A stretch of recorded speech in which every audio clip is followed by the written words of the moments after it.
Palavra da Verdade, com Hernandes Dias Lopes. Irmãos amados, vamos abrir a palavra de Deus no livro do profeta Zacarias, capítulo 4. Profeta Zacarias, capítulo 4.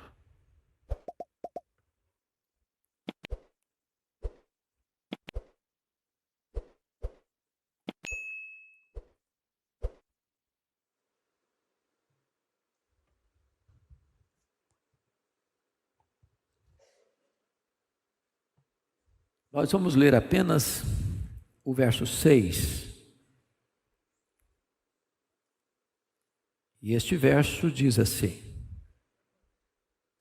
prosseguiu ele e me disse: esta é a palavra do Senhor a Zorobabel, não por força, nem por poder, mas pelo meu espírito, diz o Senhor dos exércitos. A igreja pode ler em uníssono comigo, por gentileza? Vamos juntos?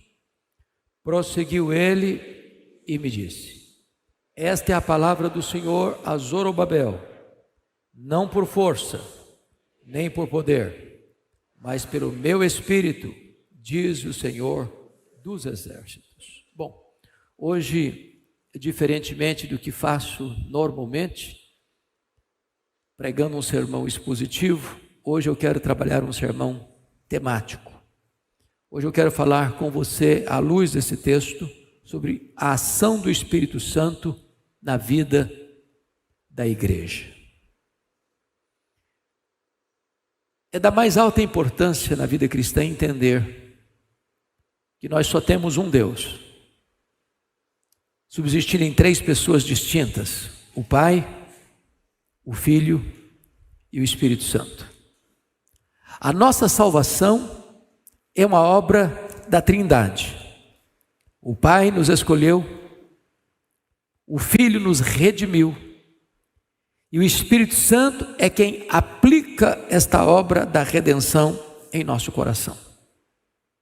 Consequentemente, a igreja não existiria sem a obra do Espírito Santo. Consequentemente, não haveria sequer uma conversão sem a obra do Espírito Santo, pois é Ele quem aplica a obra de Cristo em nosso coração. É Ele quem regenera o nosso coração. É Ele quem executa esta obra em nós. O pregador londrino Charles Haddon Spurgeon chegou a afirmar: seria mais fácil eu acreditar que um leão tornar-se-ia vegetariano do que acreditar que uma vida sequer possa ser salva sem a obra do Espírito Santo de Deus. Hoje eu gostaria de olhar alguns aspectos dessa verdade. Primeiro, a necessidade de se conhecer o Espírito Santo. E eu vou lhes dizer que ao longo da história houve uma espécie de negligência ao conhecimento da pessoa e da obra do Espírito Santo. Primeiramente, poderíamos recorrer ao chamado Credo Apostólico, um dos principais documentos da igreja cristã. O credo é muito específico. Crê em Deus Pai Todo-Poderoso e descreve a obra do Deus Pai. Crê em Jesus Cristo e descreve a pessoa e a obra de Jesus Cristo. Mas quando o credo vai falar do Espírito Santo, diz: creio no Espírito Santo. E não tem uma palavra sequer sobre a obra do Espírito Santo. O credo não errou no que afirmou, mas omitiu sobre a importante obra do Espírito Santo. Isso já era um sintoma. Até porque nos 4 primeiros séculos do cristianismo, a doutrina que a igreja focou nela foi a doutrina de Cristo. As grandes discussões teológicas tinham a ver com a pessoa de Cristo. Porém, essa negligência continua. Porque você vai olhar os pais da igreja, e até mesmo na Idade Média, e você não verá nenhuma obra clássica sobre a pessoa e a obra do Espírito Santo. Depois vem a Reforma. E o reformador João Calvino foi batizado, chamado de o teólogo do Espírito Santo. Isso porque nas Institutas da religião cristã, ele escreveu com 26 anos de idade, obra insuperável na teologia. No terceiro livro, ele enfatiza a obra do Espírito Santo, porque ele expôs o credo. Primeiro livro, creio em Deus Pai. Segundo livro, creio em Deus Filho. Terceiro livro, creio em Deus e Espírito Santo. Quarto livro, creio na igreja. No terceiro livro das Institutas, ele enfocou a obra do Espírito Santo, e isso valeu-lhe o título de o teólogo do Espírito Santo. Mas somente no século XVIII, na Inglaterra, que o grande puritano John Owen vai escrever a primeira obra clássica sobre a pessoa e a obra do Espírito Santo. Mais tarde, já bem recentemente, Abraham Kuyper, no século XX, ministro da Holanda, vai escrever o segundo grande clássico sobre o Espírito Santo, já no século XX. E o Dr. John Stott, tratando da polarização, disse que hoje a igreja, às vezes, ou hiperenfatiza o Espírito Santo, com distorções, ou negligencia o estudo da pessoa e da obra do Espírito Santo. No seu livro A Dinâmica do Espírito, de J.I. Packer, ele vai dizer para nós aquilo que disse hoje de manhã, que o ministério do Espírito Santo é o ministério do holofote. Ou seja, o papel e a missão do Espírito Santo é projetar Jesus, é exaltar Jesus, é nos conduzir a Jesus, é apresentar a glória de Jesus. Mas, recentemente ainda, Francis Chan escreve um livro com o título provocante: O Espírito Santo, o Deus esquecido. Bom, a pergunta que eu faço a você é esta: você conhece a pessoa do Espírito Santo? Você conhece a obra do Espírito Santo? Você tem debruçado sobre este magno tema das Escrituras?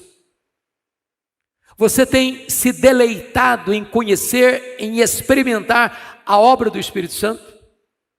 Pois bem, esse é o primeiro aspecto que eu quero destacar, portanto, a necessidade de se conhecer o Espírito Santo. Mas o segundo ponto que eu quero destacar é a necessidade de se honrar o Espírito Santo. Vejam vocês que nós corremos um grande risco sempre é de cair para extremos.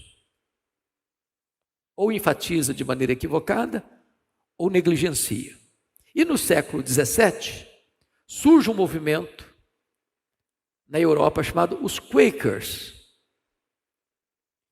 E esse movimento, talvez para fazer face a uma posição muito racionalista que estava existindo, diz o seguinte: o que importa para nós não é a verdade objetiva, o que importa para nós é a luz interior. O que importa para nós não é o conhecimento, o que importa para nós é a experiência. E esse movimento, meus irmãos, criou um problema sério, que reflete na igreja evangélica no Brasil e no mundo até hoje. Porque muitas pessoas hoje pensam que a verdadeira espiritualidade é sentir e não saber. As pessoas estão à cata de experiências e não de conhecimento.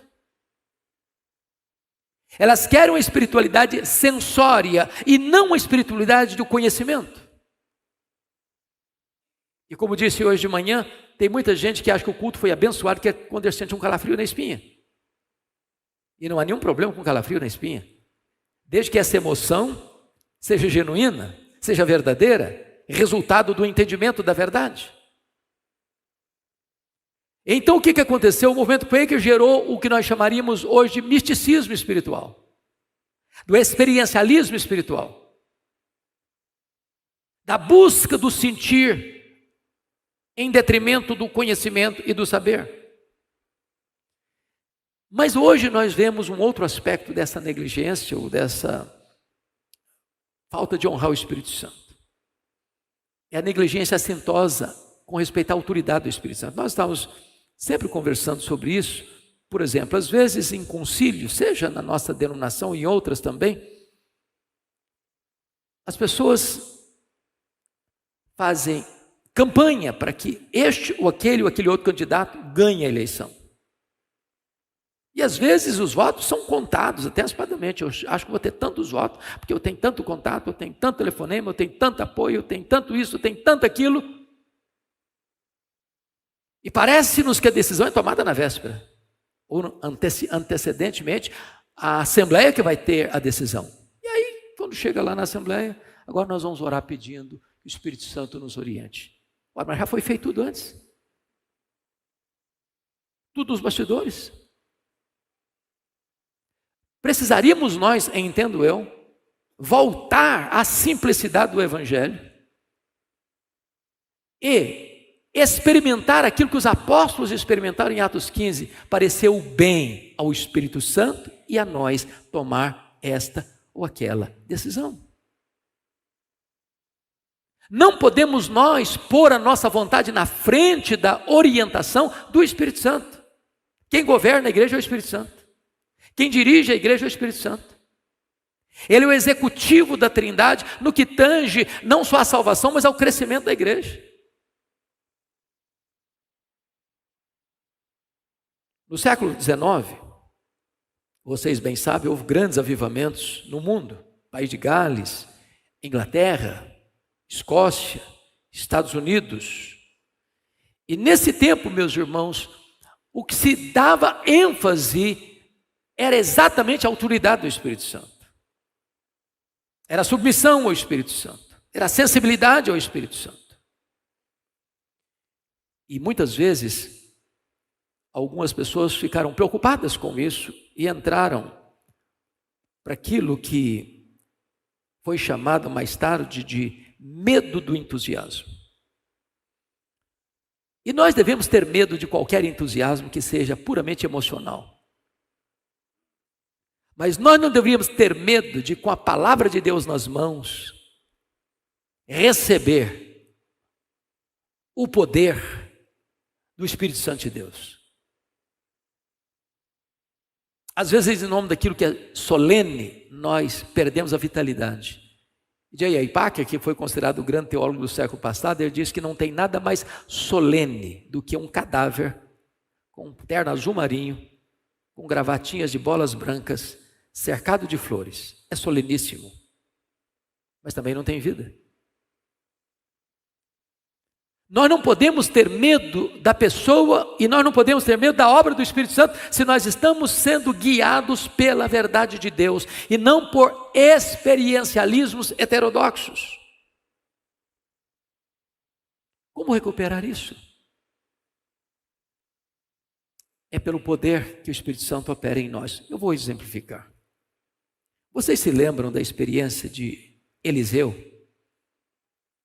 Quando a mulher de Sunem vai ao encontro dele, deixando para trás o seu filho morto. E diz a Bíblia que ela vem de longe. E Eliseu manda o Geazi ao encontro dela para saber se estava tudo bem com ela, com seu marido, com seu filho. E diz a Bíblia que Eliseu não teve da parte de Deus todo o esclarecimento do que estava acontecendo com ela. O homem não sabe tudo, nem os homens de Deus sabem tudo.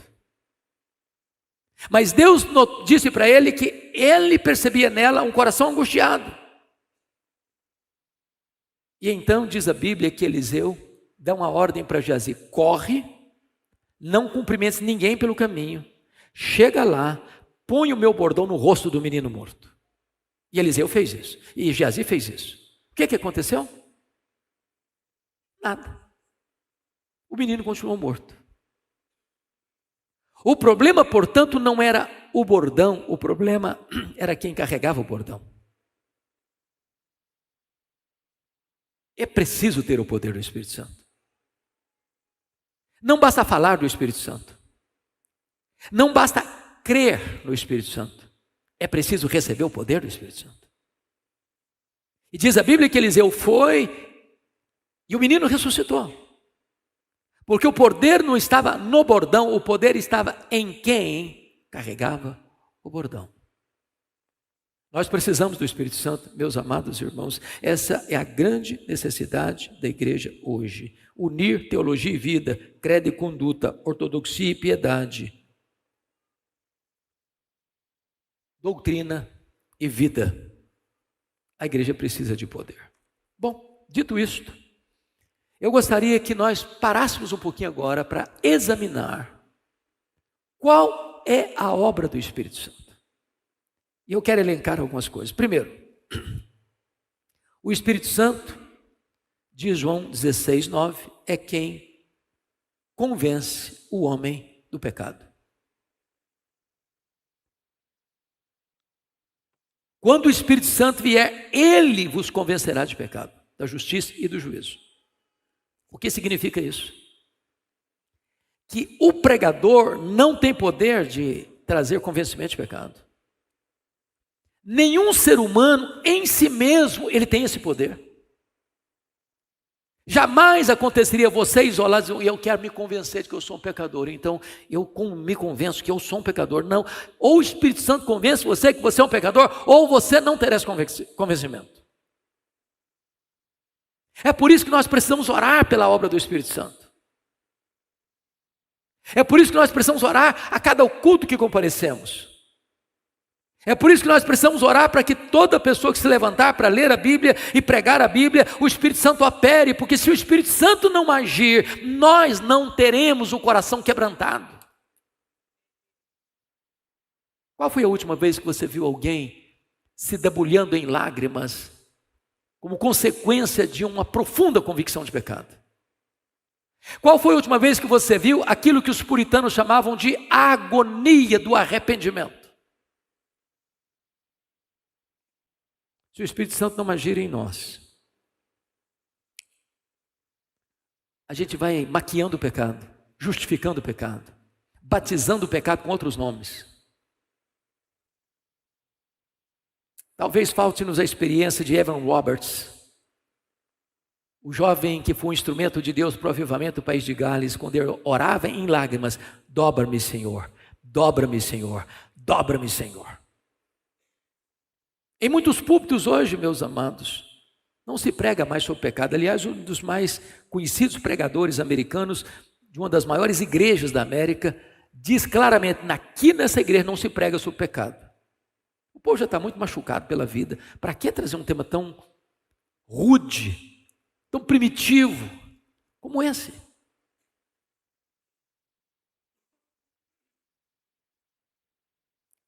Achei curioso, pastor Arival, que uma igreja estava recebendo um convidado, vivendo uns dias complexos, e aí quando o pregador estava indo para o púlpito, puxou o paletó dele e disse: olha, não fale aqui sobre jogo, porque tem umas pessoas aqui que gostam de uma fezinha. Aí o outro falou: olha, aqui o senhor não trata do assunto conflito familiar, porque tem muitas famílias complicadas aqui, e vai achar que o senhor está pregando um sermão de carapuça. Avançou um pouco mais, falou: aqui o senhor não trata de fofoca, porque tem algumas pessoas que gostam de espalhar fofocas. Aí o pregador conseguiu chegar ao púlpito e disse: meus irmãos, eu estou encrencado, porque me falaram que eu não posso pregar sobre isso, eu não posso pregar sobre aquilo, eu não posso pregar sobre aquilo outro. Ele levantou um gaiato lá no fundo do auditório e disse: prega sobre os judeus, não tem nenhum judeu aqui, pode pregar à vontade.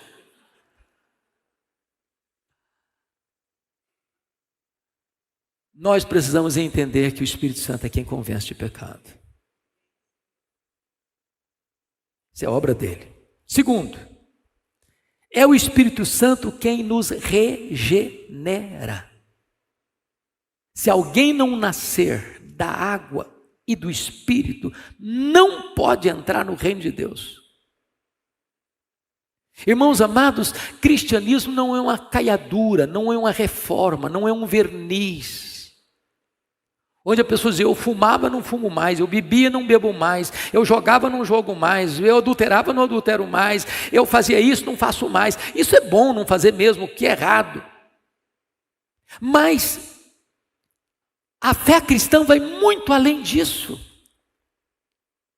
É um novo coração, é uma nova mente, é uma nova vida, é uma nova família, é uma nova pátria, é uma nova herança, é ser nova criatura. Você estava morto e recebeu vida, você era escravo e agora você é livre, você estava perdido e agora você foi achado, você estava no império das trevas, agora está no império da luz, você estava na potestade de Satanás, agora você está debaixo do senhorio de Cristo.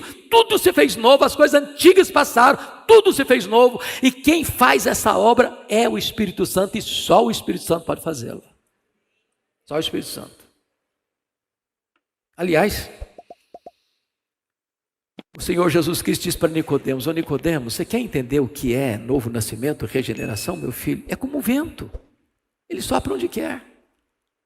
Ouves a sua voz, não sabes de onde vem, nem para onde vai, e assim é todo aquele que é nascido do Espírito. E essa figura é maravilhosa, porque eu não vejo o vento, mas eu sei que tem, eu sei que ele existe, eu vejo a sua influência.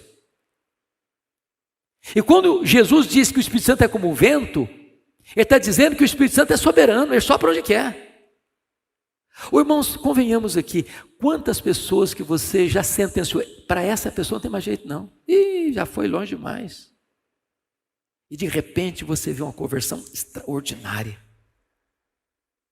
E aquela pessoa é levantada por Deus. Quantas pessoas que você disse assim, só falta um pouquinho para ser crente.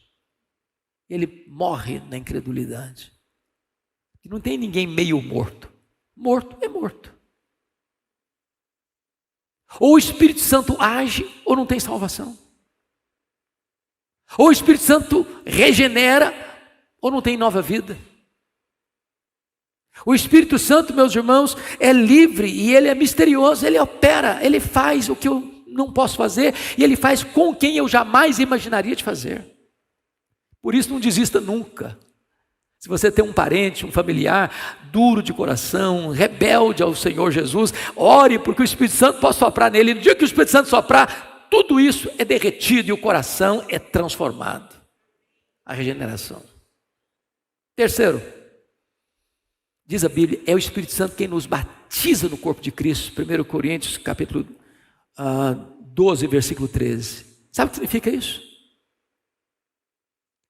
Só o Espírito Santo pode enxertar você, inserir você, introduzir você no corpo de Cristo. Nenhum decreto, nenhum concílio, nenhuma decisão, nenhuma palavra humana tem esse poder. Quando você creu no Senhor Jesus, você foi introduzido, você foi enxertado, você foi batizado no corpo de Cristo. Agora você é membro da família de Deus. Agora você faz parte do corpo, que é a igreja.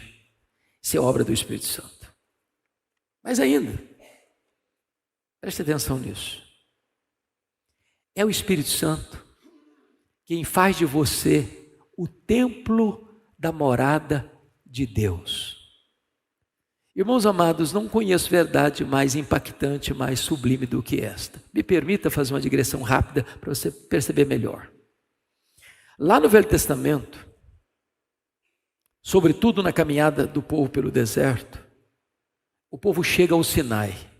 Deus havia dito a Moisés lá na sarça ardente, que a prova de que Deus estava com ele é que o povo sairia do Egito e adoraria a Deus no Monte Sinai. Agora eles chegam no Monte Sinai. E Deus se revela do monte, o monte treme, relâmpagos, trovões, voz de trombeta, todo mundo com muito medo, com muito pavor, ninguém tinha coragem de chegar perto, nem de tocar, e aliás se tocasse era morto.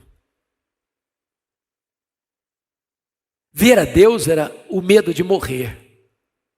Aí Deus tomou uma decisão, diz para Moisés assim, e me farão um santuário para que eu possa habitar no meio deles. Deus resolve vir morar com o povo. Deus manda fazer um tabernáculo. Aquele tabernáculo é um símbolo da igreja.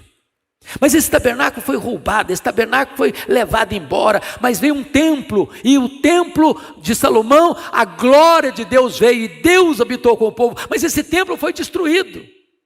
E um outro templo foi levantado, e também foi destruído. Mas Jesus veio, e armou o seu tabernáculo entre os homens. E Jesus morreu, e Jesus ressuscitou, e Jesus voltou para o céu, e Ele derramou o Espírito Santo sobre nós. E agora o seu corpo, o meu corpo, é o santuário do Espírito Santo de Deus. Ele veio morar não só conosco, Ele veio morar em nós. E a palavra santuário lá não é santuário, a palavra grega lá para santuário é o santo dos santos, o lugar mais sagrado do tabernáculo, onde a glória de Deus se manifestava. O seu corpo é o santo dos santos, onde a glória de Deus se manifesta. E essa é uma obra do Espírito Santo. Mas ainda, queridos, o Espírito Santo, preste atenção nisso, a obra dele é quem garante a você a vida eterna. O apóstolo Paulo usa 2 símbolos em Efésios 1. Ele é o selo. Você que creu na verdade foi selado com o Espírito Santo da promessa. E o selo é uma linguagem, um símbolo tão conhecido de todos nós. Primeiro, é garantia de propriedade. Quando você sela alguma coisa, está dizendo: isso aqui é meu, ninguém toma. Isso é usado até hoje na pecuária. O fazendeiro tem 1000 reses lá no pasto. Ele vai lá e marca a sua rez com a sua marca, com o seu carimbo, com o seu símbolo, com as suas digitais. Aquela rez é dele. Você foi marcado com o Espírito Santo. Você é propriedade exclusiva de Deus. Mas selo significa outra coisa, genuinidade. Quando você marca um selo, um produto lá no supermercado, está dizendo: esse produto aqui é legítimo, não foi adulterado, não é híbrido, é confiável. A obra do Espírito Santo em você é legítima. Você é exclusivamente propriedade de Deus. Ninguém pode duvidar disso. Terceiro, o selo fala também de inviolabilidade. Você foi selado e ninguém pode tirar você dos braços de Jesus, porque Jesus selou você com o Espírito Santo. Você é propriedade dele, é garantia. Mas o outro símbolo é o penhor. Penhor é uma linguagem comercial. Por exemplo, você ia comprar algum produto, você dava uma parcela de entrada com a garantia de que concluiu o pagamento. Essa parcela de entrada é o penhor, é a garantia de que a dívida vai ser quitada. Esse símbolo também era usado na família, o anel de noivado, que o noivado naquela época é muito diferente de hoje, só rompia o noivado com o divórcio. Então o noivo dava o anel de noivado como garantia, como penhor de que o casamento iria ser consumado. Quando você creu, o Espírito Santo foi dado a você como garantia de que Deus vai completar a sua obra que começou a fazer na sua vida. Isso é obra do Espírito Santo. Mas ainda, irmãos, é o Espírito Santo quem nos santifica. E o que é santificação? É um processo que começa na regeneração e só termina na glorificação. A santificação é a glorificação iniciada. E a santificação é a glorificação iniciada. E a glorificação é a santificação consumada. Todo dia eu preciso crescer. Todo dia eu preciso ser um pouquinho mais duro. Todo dia eu preciso ser um pouquinho mais obediente. Todo dia eu preciso crer um pouco mais, andar um pouco mais, ser mais comprometido com Deus um pouco mais. É um processo que começa e só termina na glória. Se você é crente, você está sendo santificado. Se você é salvo, você está sendo transformado de glória em glória na imagem de Cristo Jesus pelo Espírito Santo, o Senhor. É a santificação que é obra do Espírito Santo. Mas mais do que isso, o Espírito Santo é aquele que nos dá dons espirituais. Agora perceba isso, dom é algo que você recebe, não é mérito, não é esforço, não é habilidade natural, é uma capacitação sobrenatural que o Espírito Santo lhe dá, não para você ficar achando que você é alguma coisa melhor que outrem, não para você se autogloriar. Deus lhe dá uma capacitação espiritual, sobrenatural, para você servir ao seu irmão. Isso muda todo o conceito de culto, por exemplo. Quantas vezes ainda temos no coração a ideia de culto? Eu vou para a igreja hoje, que eu preciso receber uma bênção. Vou para a igreja hoje porque estou precisando de uma ajuda. Qual foi a primeira vez ou a última vez que você falou assim: eu vou para a igreja hoje porque eu quero ser uma bênção? Eu vou para a igreja hoje porque Deus me deu dons. Existem pessoas lá que precisam ser assistidas e eu quero colocar o que Deus me deu a serviço do meu irmão. Perceberam a diferença? Eu recebo o dom para servir, para abençoar. E desta maneira, queridos irmãos, o Espírito Santo vai capacitando a igreja para realizar a obra. Mas mais do que isso, outra obra do Espírito Santo é que ele intercede por nós, em nós, ao Deus que está sobre nós. Já pensou nisso? Que o Espírito Santo está em você, orando por você, em você, ao Deus que está sobre você? Você encontra consolo maior que esse? Que o Espírito Santo intercede por você com gemidos inexprimíveis. E Deus, que sabe com a mente do Espírito, sabe que Ele ora por você, em você, é o Deus que está sobre você, afinado 100% com a boa, agradável e perfeita vontade de Deus. Eu não sei orar como convém, mas o Espírito Santo que está em mim, orando por mim, em mim, ao Deus que está sobre mim, Ele não desperdiça nenhuma das suas intercessões em meu favor. Bom, dito isto, eu gostaria de concluir com 2 pontos. Primeiro, é que o Espírito Santo, meu amado, é a fonte de uma vida abundante. Jesus Cristo disse: quem crer em mim, como diz a Escritura, do seu interior fluirão rios de água viva. E disse isso com respeito ao Espírito Santo. Não são gotas, não são córregos, não é um rio, são rios de água viva. Só o Espírito Santo pode conceder isso a você. E amém. Vida abundante. Finalmente, é o Espírito Santo quem nos dá poder. Jesus Cristo, sendo o homem perfeito, não abriu mão desse poder. Ele recebeu esse poder lá no batismo, quando o Espírito Santo desceu sobre ele. A Bíblia diz que, cheio do Espírito Santo, ele é conduzido pelo Espírito Santo ao deserto para ser tentado e vencer o diabo. Diz a Bíblia que, cheio do Espírito Santo, ele retorna para a sua cidade, onde cresceu, em Nazaré, entrou na sinagoga, tomou o livro de Isaías em suas mãos e leu: o Espírito do Senhor Deus está sobre mim, pelo que me ungiu para pregar, para libertar e para curar. E no poder do Espírito Santo, ele realizou o seu ministério. E ele não permitiu que a sua igreja saísse para fazer a obra sem antes ser revestido com esse poder. Primeiro Jesus envia o Espírito Santo à igreja, depois Jesus envia a igreja ao mundo. Ele disse: permanecei na cidade, até que do alto sejais revestidos de poder. E disse mais: e recebereis o poder ao descer sobre vós o Espírito Santo. Hoje você e eu precisamos desse poder. Não há cristianismo sem poder. Não há testemunha eficaz sem poder. Se estamos sem esse poder, não é porque não existe esse poder. É o mesmo poder que ressuscitou a Jesus dentre os mortos. É o poder que está à minha, à sua, à nossa disposição ainda hoje. Essa é a obra do Espírito Santo. Eu quero concluir trazendo 3 alertas para você e para mim. O primeiro alerta está lá em Efésios 4:30. E não entristeçais o Espírito Santo de Deus. O Espírito Santo é uma pessoa. E quando você peca, o que é que você sente? Tristeza. Sabe por que você fica triste? Porque o Espírito Santo que está em você fica triste. Agora, por favor, preste atenção nisso. Se você está nesse auditório nos assistindo aqui, você cometeu uma transgressão, um pecado,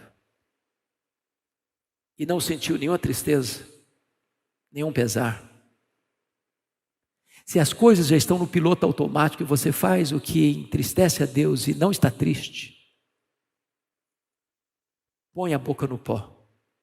Você precisa de conversão. Toda pessoa convertida, ao pecar contra Deus, fica muito triste. E enquanto não confessa o seu pecado, enquanto não recebe o perdão de Deus, não tem paz no coração. Então, a ordem é: não entristeça o Espírito Santo. A segunda orientação bíblica está lá em 1 Tessalonicenses 5,19. Não apagueis o Espírito.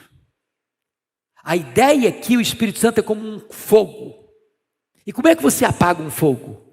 Tirando o combustível. Como é que um crente apaga o Espírito Santo?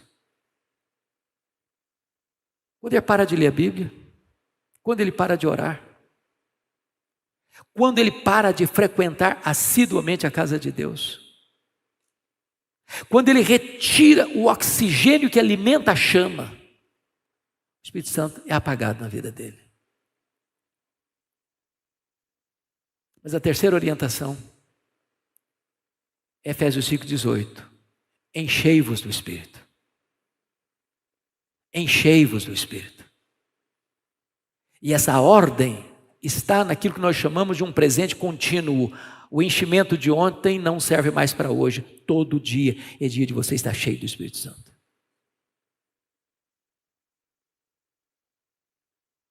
E ser cheio do Espírito Santo, irmãos, é entregar por completo o controle da nossa vida a Ele. Uma coisa é ter o Espírito presente, outra coisa é ter o Espírito presidente. Uma coisa é ser habitado pelo Espírito, outra coisa é ser cheio do Espírito. E a ordem de Deus para você e para mim nesta noite é: enchei-vos do Espírito. Zorobabel era o líder político, Josué era o líder religioso. Havia uma grande obra para ser feita. Eles estavam com escassez de recursos, eles estavam cercados de inimigos, eles estavam com um povo desanimado. E Deus então disse através do profeta Zacarias: não é por força, não é por poder, é pelo meu Espírito, diz o Senhor dos Exércitos.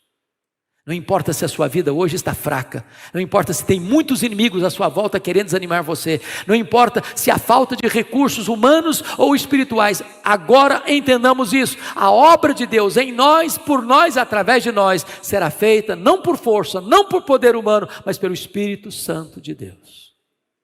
Esta é a palavra que eu preciso nesta noite. Esta é a palavra que Deus tem para você, para o seu coração, nesta noite.